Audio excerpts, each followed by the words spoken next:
A guy gave me this idea when he left a comment because I was thinking about making this video. It's important because I noticed by a lot of other comments that people equate lust with love or having sex. Because they ask me, they say, if I have a partner or wife or girlfriend, what do you tell me? Like, I shouldn't have lust? Like, how can I have sex if there's no lust? So I don't know if there's a problem with the definition of lust, if we there's some confusion that we're going to try to sort out here. Lust is a dopamine stimulation tool. This is what lust is. Because lust means it's like a gross level of looking at somebody. You're tuned on their body. It's like very surface level focus. This is what lust is. Looking at the breast or the vagina or the ass or face or fantasies in the mind and ooh, how she likes it and how I'm doing so good. You see what I mean? It's just very surface level. Do you need that to have sex? Like, do you actually think you need that to have sex? Like, will your equipment not function if you're not activating the lower level world of lust? Contemplate that and see. I can tell you, and this person that left a comment must know, because he said, when there's love there, there's no lust. He says, Don, that's it. He says, when I'm actually sharing love with my partner, I don't have any lust. And I'm like, okay, yeah, we got to talk about this. When there's a true matching, when there's real chemistry between me and a woman, there's two levels to this actually. But when that finer energy's there, and we're really, it's like something deep in me is enjoying something deep in her. It's on the level of consciousness and energy, in vibration, quality. We can just sit here. It's just nice. Actually, lust feels very heavy if I'm in a situation like that. It feels like it don't belong here. It's like, get out of here. Like, what are you doing? It's like if you just washed your car and cleaned your car inside, and then somebody throws dirt in it. Does that like make you feel good? No, you want to get the dirt out because the environment's clean. The ambiance is clean. Why you want dirt? It doesn't match. Same thing.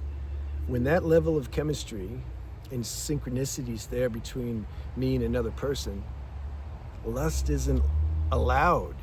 It like belongs to another frequency reality. Like it doesn't, like, how can it come in? It's silly. Unless I have some repressed, unrealized, like sexual desire or something, that might get activated. But still, you can feel the difference. It doesn't feel comfortable even exploring that. If you're with a woman who's actually pure and innocent and she's clean. Now, those who say there's no women like that, this video is not for you. It's as simple as that. But because there are women like that, they're very clean, they're nice women. Have you realized yet that the same way a lot of guys think they can't find a decent girl, don't you know by now that the girls think the same thing? And they're both right, because there's not many actually decent, more pure, clean in heart and mind human beings on the planet. There's just not a lot. So then it's easy to think like, oh yeah, they don't exist. All right, I understand that. It's not true, but I understand it. So I'll give you an example. When I met this woman, she was Indian. God, I've known her now, I don't know how long. I met her like in my early 20s. I was going to a SRF meditation group on Saturdays. So it was 6-hour meditation. And we started talking after the group ended, and it was real good chemistry. High level though. We just finished meditating. Like the mood was already set. So obviously she had spiritual tendencies and qualities. Otherwise, you're not going to be there on a Saturday meditating, listening to chants and all that. So we were really synchronized on a higher level. And the relationship, we talked, we exchanged numbers, we continued to meet. Now here's the best part. I've shared this, I don't know, last year or something, but I'll share it again. So she she was one of these girls. She only had, she was Indian, so she only had one husband. That was it. No boyfriends or anything. So she had one husband. That ended, and then she was solo again. So she had some, yeah, desire, perfectly natural to experience a relationship, because women like that, especially the good ones. They want the physical partnership, and I knew that, and so our connection that we had kind of activated that in her. Okay, but it's natural. But see, she's high enough where I told her, not as clear as I'm speaking now because this was 25 years ago, but I said, I don't want to bring what we have into a more grosser level dimension of existence. Number one. Number two, I'm not really relationship material, especially then. I'm traveling and going all over. I said, so if we get physically intimate, it's going to be messy. It's not going to be good. We shouldn't do that. She's high enough. She got it right away. She's like, yeah, that makes a lot of sense. There was one night we hugged. There was some heavy something going on or something, and we shared this moment of hug, and there were some tears, and man, it was deep. It was so much deeper than having sex. It was so much deeper. I was thinking about that. We talked about that. That we'll never forget that, actually, because this is real deal stuff. Okay, so here's the best part though. So I explained what I did because I was setting up the fact, explaining that she wants to experience what a partnership is again, and me and her can't do that. And so she ended up meeting a guy, also from this group. And then I was in Bali or somewhere, and then I came back for a short time. I had to do something in America, and I called her, and she said, "I'll come down." She was like 5 hours away from me. I said, "Okay, I'm coming, but I don't want to spend $150 for a hotel, I had stayed the night there at her house before. We slept in the bed, no problem. There's no thinking about doing anything, because that's not what we do. And so this time was different because she had a boyfriend. She found somebody. All right.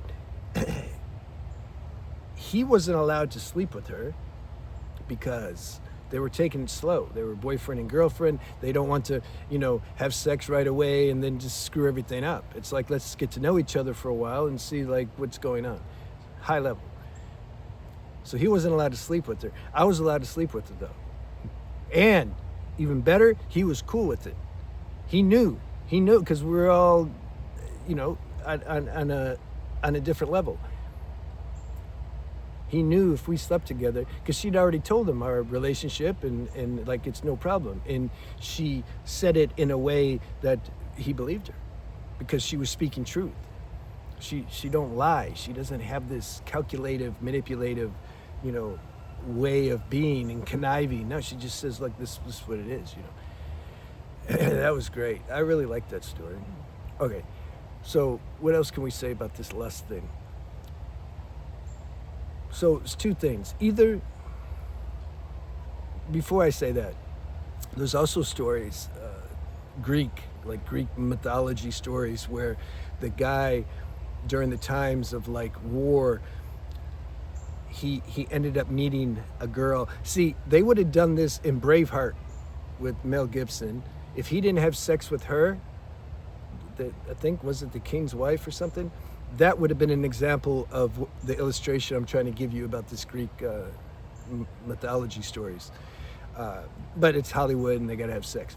But so there were times where these warriors, they would meet a girl for whatever reason, just situation, and the woman would already be married, but this warrior and her would have a connection, and they were forced to talk or engage because of the situation. And there were just deep love between them, deep love. He would die for her, man. He would die for her, and she'd probably die for him, and yet there was no sex. He wasn't even thinking about sex.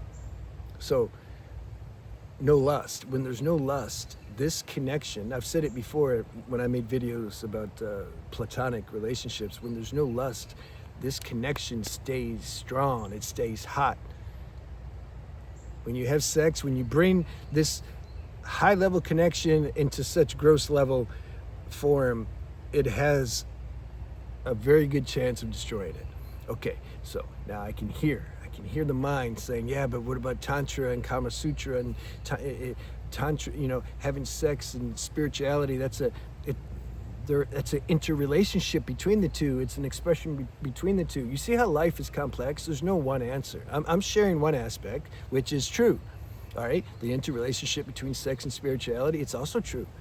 You find your way. This is the most important. It's not like do this or do that. This is the thing that we all have to come to realize at some point. Nobody can give you instructions. There's nobody that can encapsulate the truth in a video or in a book or in anything with words. It can be this or it can be that. You determine and see. Your intuition has to wake up so that then you know what's what. Yeah, sex could be great. It can be a sharing of this deep connection you have with another human being. Sex is it's the deepest point you can meet physically. You're inside each other. It's the deepest expression on a physical level. But do you need lust in order to do that? If you do, then it's one or two things. Either you don't really like the girl, that connection's not really there that I'm talking about, or you've been watching too much porn and your equipment's not functioning properly. You need some strong dopamine hit to get activated, so then you bring in the lust. I think that's the case for a lot of people, and that's why they think they need lust.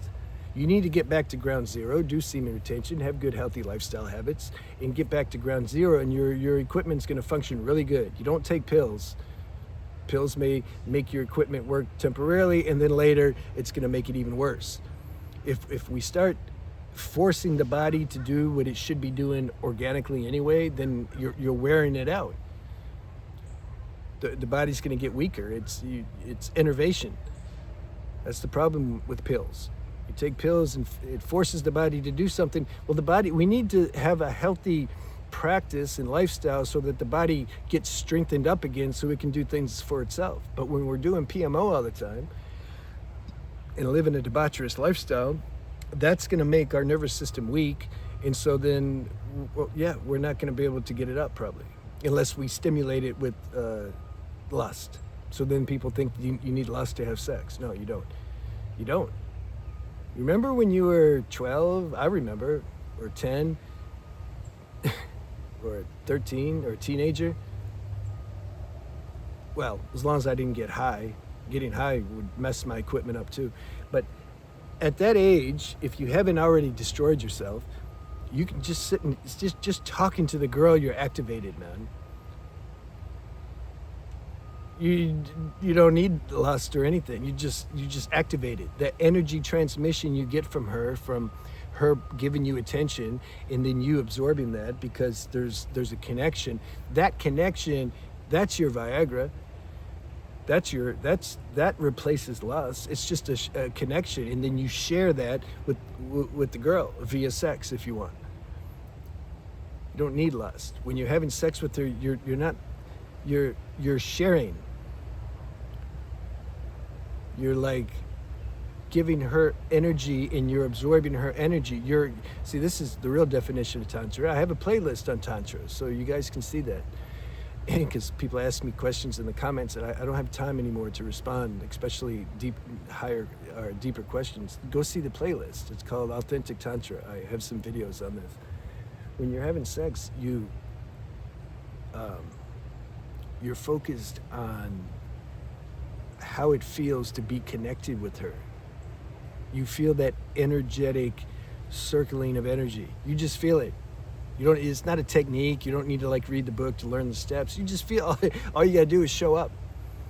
All you gotta do is, if you have a connection with her, pay attention to what that connection feels like. The connection is energetic. That's what the definition of connection is. You can feel it. So then when you're having sex, you just feel that circulation of energy. Your attention is on that. It's not wow, yeah, whatever. You don't need that. You focus on the energetic connection. It's a whole different world, man. That's what you do. And then you don't need to have sex all the time either. You're that's satisfying. You just do that, you don't, once a month or whatever. You find your rhythm. But Yeah, we have to grow into this though. Like you couldn't teach me this when I was 15. You know, it just don't make sense. But sharing what I'm sharing, if this knowledge is awaken you a little bit already, then this sharing will help. If the knowledge isn't awaken you, this sharing won't do anything, and you'll probably just think it's stupid. And I understand. So that's my purpose for sharing this. Is it for those who are on that level? This aligns to what you already know, and so then you can step more fully into this higher nature of yourself. That's the purpose of the video. You don't need lust. Enjoy sex without lust. It's a more finer, nice experience, less dopamine stimulation, which then you can hold your energy easier. You don't need to release. Why do people release? They release so quick because there's too much dopamine stimulation, the lust. Don't stay at the peak. Stay more in the valley.